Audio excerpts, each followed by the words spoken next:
Hi guys, welcome back. First thing what I want to say is I hope that everyone's doing well with the new ascension. This is the age of Aquarius after all, and it's time to release anything that no longer serves you for your greater good. Okay? It's time to ascend. Let's do this. And also, something I kind of need to point out. Anyone on the other side of my family will tell you I was brought up a witch. It's what I've just always known it to be. But I think people, they kind of don't understand what concept in, because I wasn't brought up with New Age Wicca. That's not. I wasn't brought up with the witchcraft that you read in books.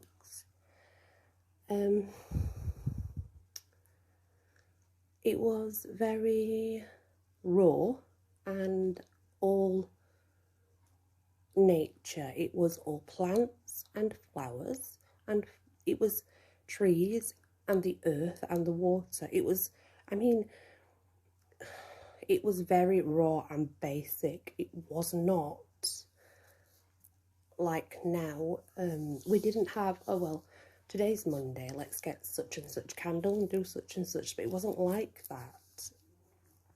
Now there were particular days for different plant spirits, because when working with plants there's always one spirit to call in that's above the others as a guardian, and so that was the thing. But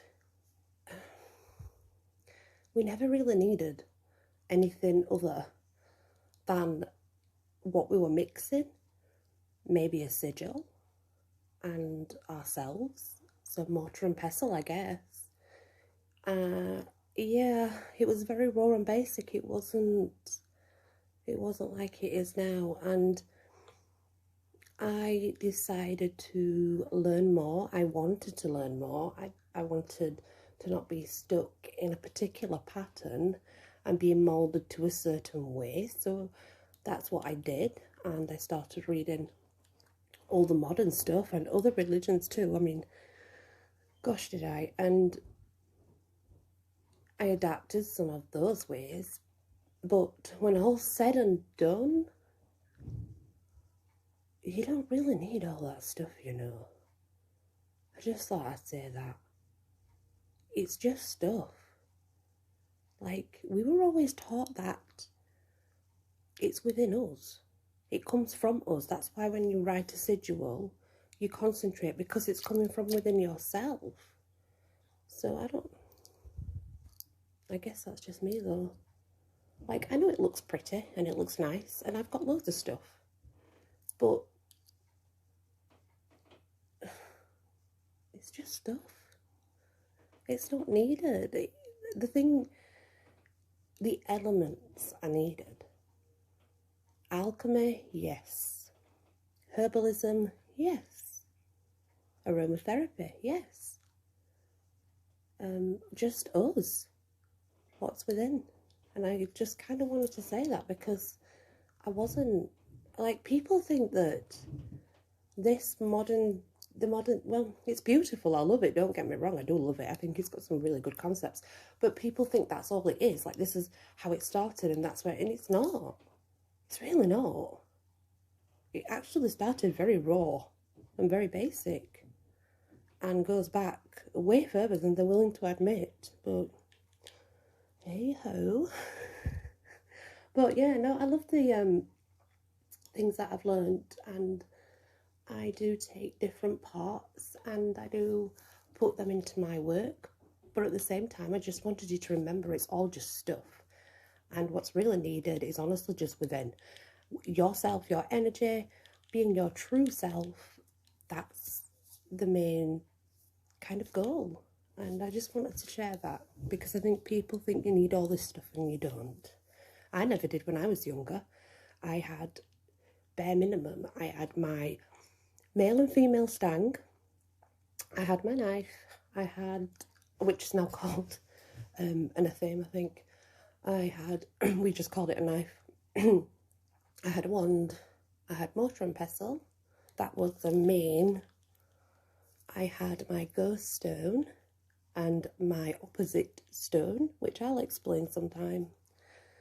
And yeah, other things that were incorporated were handmade candles and sigils and writing. You know, the earth, air, fire, water, spirit, that, and you know, and the plants. I mean, that's it. Yeah, that's it, I guess. But I am just still learning, so I don't know it all at all. I love to learn. I learn every day, and will never ever be perfect and completely knowledgeable within knowledge. It just, you know, there's so much to learn, and I learn something new every day, which I love. I embrace that. It's brilliant.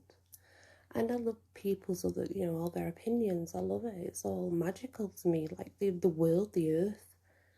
Do you ever not just stand and look into the sky and just, it's so magic? Do you ever sit upon the earth and realise it's so magic? Do you not think? It's magic. It's all just magical. Anyway, that's just me though, so let's crack on with what I wanted to talk about.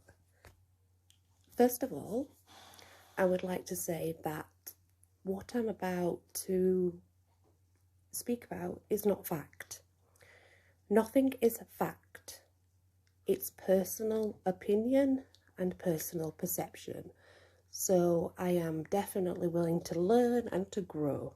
So don't think I'm putting it out there as fact, because it's not. It's just things that I've researched and experiences that I've noted, etc. So it's not fact. And I'm beginning with Earth. The solid presence, the material presence, the balance. It's the manifestation of physical magic. It's very much physical and material. Now, it's also the underground of human personalities, for it holds our ancestral bones, does it not? It does. Somewhere under there, it definitely does. Now, as you know, we have the earth, air, fire, and water, and spirit is central. But the Irish would call them the 4 chief winds and 8 subordinates. The Celts called them wind castles. In Scotland, they were rats, which is castles. Now in Norse mythology, which I like this, okay, I don't know if it's true or factual, but it's beliefs out there. Odin gave 4 dwarfs the power to hold the sky, and it didn't go by colours of each section. It was just run by the dwarfs, and they held up the sky. And there was no colours associated with any side. Nodre was the ruler of Earth. She was a dwarf. Now, the Pacabs, ancient Mayans, also believed that the sky was held up with the aid of trees and dwarfs. Earth is symbolised by a yellow square. And that's still used in this present day. Anakian, Kabbalistic magicians, 4 archangels. Uriel is earth and the colour black. Hebrew believed that earth resided on the left-hand side of a person, and they called it Shama.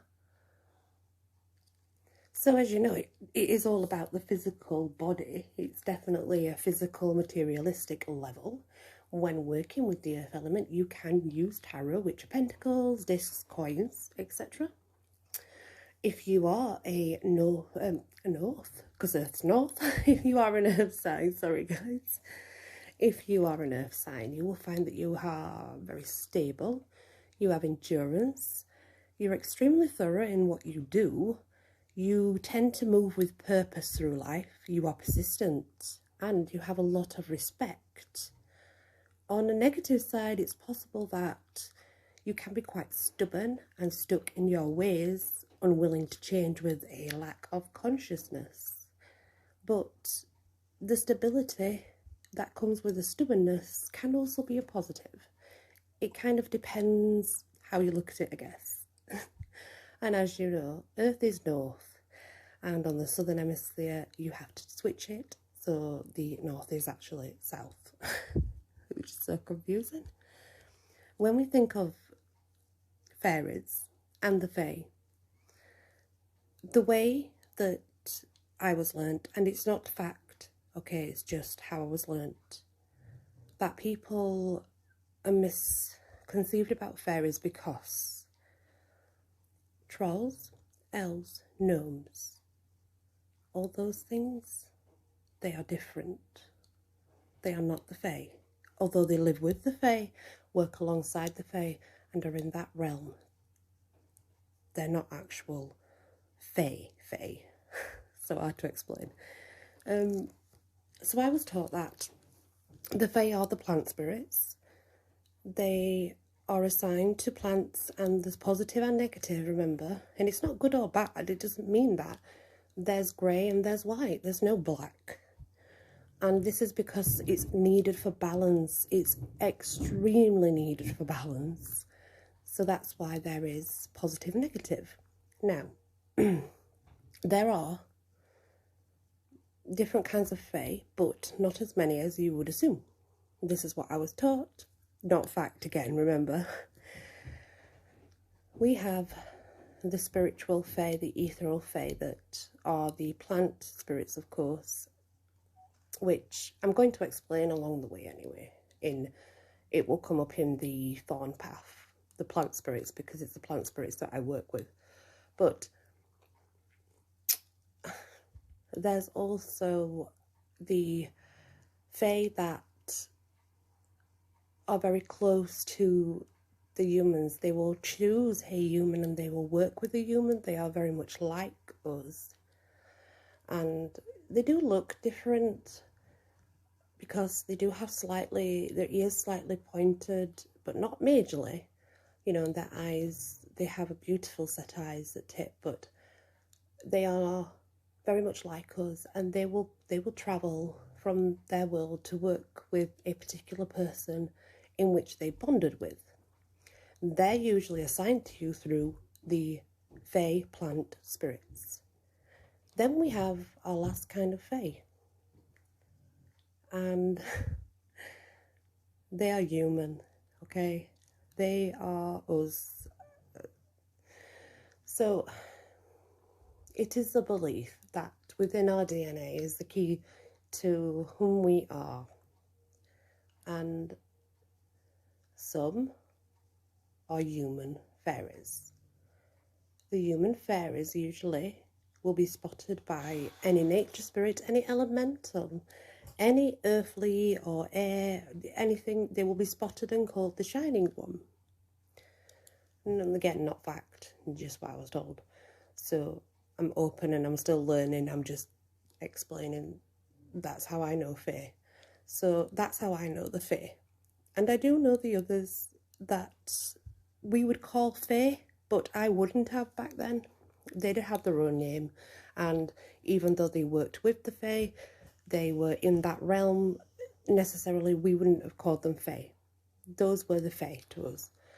And the humankind are very rare, but are very beautiful people to meet, and they will help you and heal and guide you if you become friendly. But the problem with the human fae is that generally they steer away from people. They find people drain them because they're vibrating much higher than the others, and it makes them feel the negative within other people, so you'll find that they're not very sociable, to be fair. Human fae tend to shine. Being like that will draw in much positive, but it will also draw in negative, because the negative will be drawn towards the light. They can call in other beings because the other beings are actually attracted to them. It's like a magnet of pull, you know, it's that pulling sensation. you will notice that human fae can also work with energy and portals. They can open the pathway and have 1 foot in that realm, 1 foot in this realm. And they are out there, guys. They are out there, I assure you. These fae are on Earth to learn us the better ways. But, like I said, something within their blood and within them does not trust humans, so they tend not to get too close and try and separate themselves when they do. They do like their alone time. But you can spot them. You can. And they are definitely out there.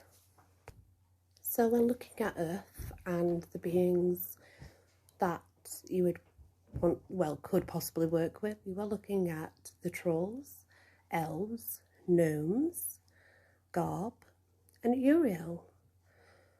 Now, usually it's associated with midnight and dry rather than a damp feeling. It's more dry and cold.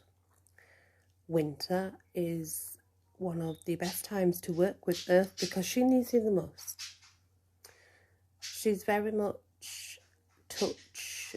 She likes touch. She likes you to feel her soil and, you know, hug the trees and things like that. So really connecting with that Earth. Now, in the light time, you can use animals for Earth, which is the bear and the turtle. And also many people actually use any kind of bird.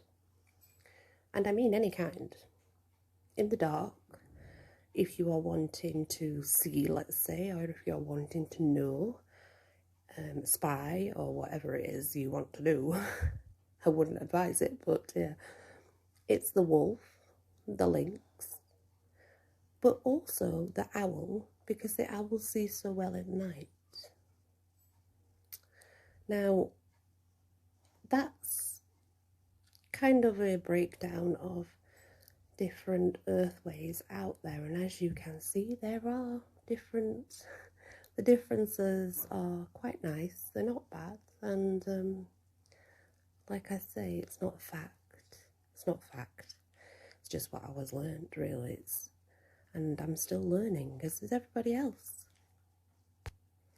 But now you can have the basics on Earth.